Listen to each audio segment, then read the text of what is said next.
come with me. We're going to a photo shoot. Not here, but in this area, to someone's house. We're shooting a commercial, so stay tuned to some behind the scenes. So, I do think that I want to like take down these because I'm gonna be in a... can I just pull it? Guess so, right?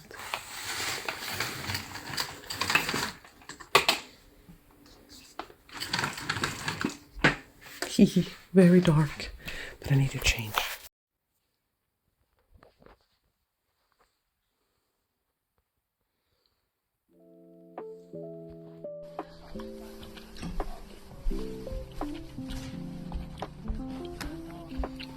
We're filming a commercial for a supermarket, their food and their grill. And the commercial is taking place at somebody's house. It's not unusual, but I often don't come across it. I'm often am in a studio. So we have, this is candy that we could eat during the break. Here we have monitors. Here we have the cameras, the lighting, a table filled with food. And I basically was like lifting the grill a lot of times. It's a lot of hard work here. Here we go. The most fun part was to actually see how the food stylist styled the food, which is amazing. And everything was edible, but we did not eat the props. They also needed it, I think, for the upcoming day. I did book this job through my model agent.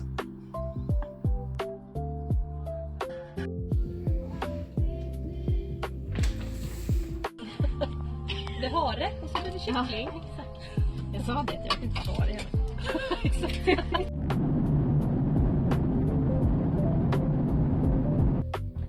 Welcome to a new vlog. Alright, get your matcha like I'm having. Get your wine, get your water, get your coffee. While I pack to go to Bulgaria. The dog agrees with me. I'll tell you about what I thought and felt about being in Sweden and Denmark. Let's go! If you haven't been to Scandinavia, Sweden especially, this might sound odd, but people don't talk to you, people don't look you in the eyes. And being Greek, born and raised in Sweden, but having Greek parents, this is very odd for me and I've never got used to it. And it's fine, like I'm almost 40. Like when I was 25, I said, never felt Swedish if I haven't done it by now, I will. And it's fine, but the thing that scared me was like the lack of human contact. You know, everyone was very far from each other. Nobody was close to each other. And you know, you might say, okay, that's great. It's personal space, but to what extent? To what extent? Oh, I love this t-shirt with Lisa from The Simpsons. I love this shirt. I don't know if I'm gonna bring it or not, because I have already so many t-shirts with me already. Right now I'm hanging back in clothes that I know for sure I'm not gonna wear. This is a bathing suit that my cousin gave me like over a year ago. No, not over a year ago, like 6 months ago. It's not it's not a color I would ever wear. Super expensive. It's 147.90 euros.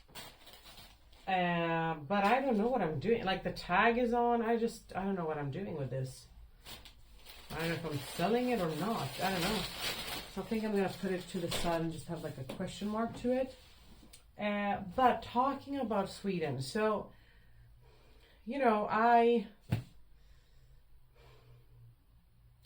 feel like I mourn because it's like so sad the way people have developed over there. So for sure, there's going to be less and less and less human contact.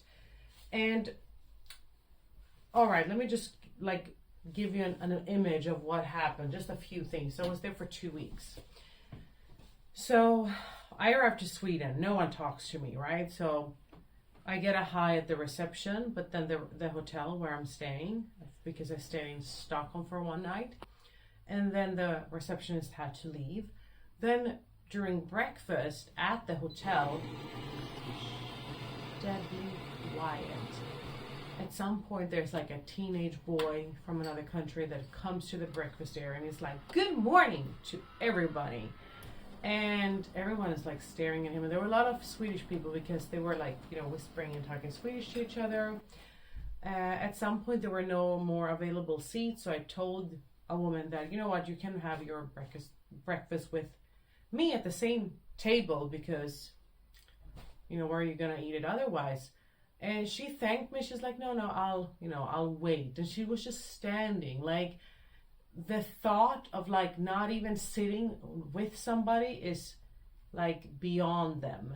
So anyway, I get to Sweden. I get to I go to Gothenburg where my parents live. And this happens at 3 different days. But I try to take the bus to different places. And all the 3 times I'm being met by drivers saying, "Read the screen." Because I say, "Hi, do you go to this stop? I just want to double check." And they're like, "Read the screen." So, there's a screen inside. And I'm like, "But you can't go. Like, I'll go inside and check the monitor. But 1, you cannot leave. 2, like, I'm not even being dramatic. Everybody's like a robot. So everybody has their headphones on. Nobody's talking to you. So it's also like hard to like go back because everybody is walking like a robot. This time I was baffled. So like the bus drivers were not approachable, right? "Hi, do you go to this bus stop?" Read the screen. Like, everything is based on technology. It's like, seriously. And then one bus that I got onto, I said, "But it doesn't, it says the 5 upcoming stops. What if this is the stop number 22nd? Like, am I gonna just risk it and be there like staring at the screen? Can't you just tell me yes, it goes there or not?" All the coffee shops where like you're going to a screen, you place your order, you wait with the buzzer, or they don't even yell out your ticket number anymore. You get like a receipt with the number and you wait for it again to pop up on the screen.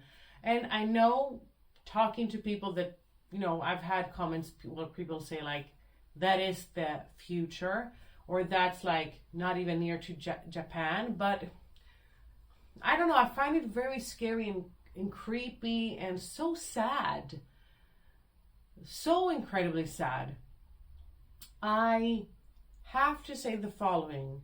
At a restaurant in Sweden, I tried to make an order through their app, and it said like, even though I bought the phone in Sweden, it said something like the VPN is wrong, and there are no, people working on the floor, because especially in Sweden, you get a trace, is that the word? And you're supposed to like put it back. This is like very unusual, like in Greece and Southern Europe, like you have this in McDonald's, but not otherwise. So there's like no staff on the floor. So I go into the kitchen like, "Hi, can I place an order somehow?" And they're like, "No, it's only screens or mobile phones." And I say, "All right, but like the screens, like they had like an issue." And I said, "My app, the app don't download." And like, 1, what if you don't have data? 2, what if you don't have space on your phone? 3, what if you don't have battery? And I say to her, it says that the VPN is wrong. I don't know what to do. And she's like, she doesn't care, right? And this is a store that is 2 floors in Stockholm. And I just left the store. They won't cry about my money because they have so much customers, but it was really sad how everything was in Sweden. Like, I felt baffled. Like, I hadn't been for 8 months, but it was truly, truly, truly awful.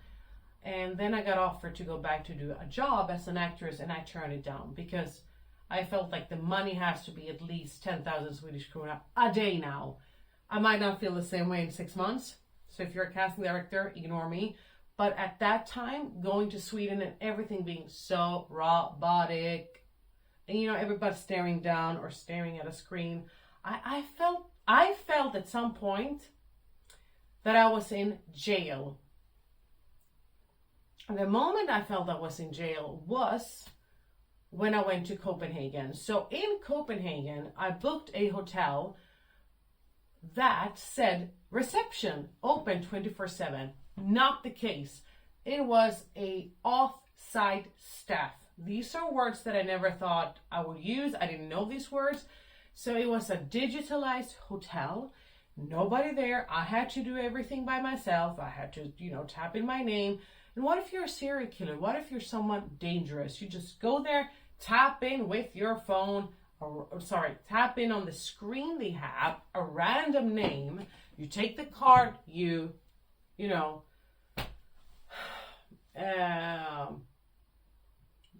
make it like valid. Like they had like, I'll show with the video somewhere on the screen, but it was, you just take a card, you put it on the machine, you magnetize it, and you get a hotel key. And it was just awful. Like, I felt so lonely. People there are very introverts. They don't speak. And so, like, adding this on top of a climate, a social environment where people are not social is beyond me. Like, Sweden is one of the top countries to kill itself. Like, people commit suicides a lot, and I think this is just gonna push it. I don't think people are gonna be well. And then when I was heading back, and I tried to get out of the country even earlier, there were no flights. Actually, thinking about it now, I kind of regret not just like leaving it and going to like Italy, France, somewhere where people are still people and talk to each other. But I stayed, and going to the airport, there was this girl, and I thought about it a lot. Like, I wonder if this is like, maybe this is what like the reason was that I went there, to like get a new friend. So I will go to the airport, and this woman says to me in Greek, "Are you Greek?" And I'm like, "Yes." And she's like, "Finally." It's just like, I was in Sweden for 2 weeks and nobody spoke to me. And I'm like, the same. And we became friends, and we just said like for 2-3 minutes, like these like things that, nobody talks to you, nobody looks you in the eyes, there's no service in Sweden, like it doesn't matter if you go to a nice restaurant, it's like gonna be like barely like a hello, do you want a receipt, that's it. And so it was really funny. If she's watching, Angeliki, Yashu, it was really funny because when we were gonna board on the plane, so both of us had been to Gothenburg, and then we were flying from Copenhagen. And then when we were gonna board the plane, the staff at the airport was like this. Like, give the passport.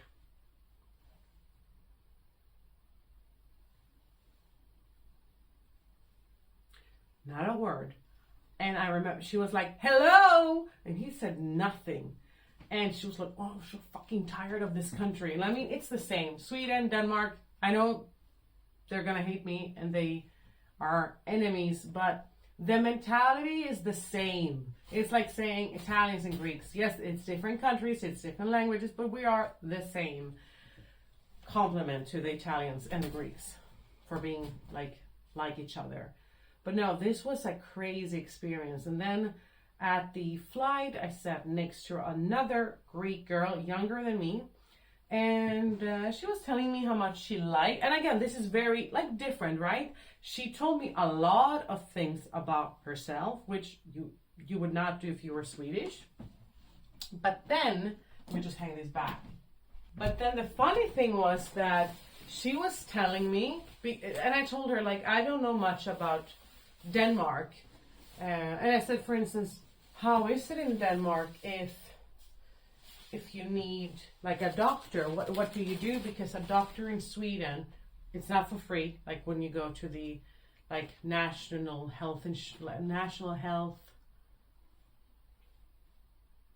what is the word? Like when you go to like a doctor provided by the government, so not like a private one. So like in Greek it would be kendroies, για παράδειγμα. These are not for free in Sweden. You pay 35 euros per visit, and you pay 35 euros to just register the visit, and then when you register, a nurse, a receptionist can deny you to meet a doctor. But you still have to pay for those 35 euros.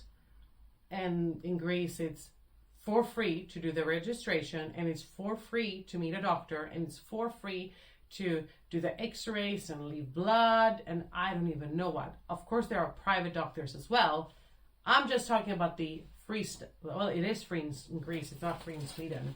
So, I said to her, I don't know, because how is it in Denmark? Because I don't know how it is over there. And she said that it's become much more electronical. So now you FaceTime with a doctor and they can deny you access. They can deny you again. God, this country, God. I have to truly recommend one of these racks.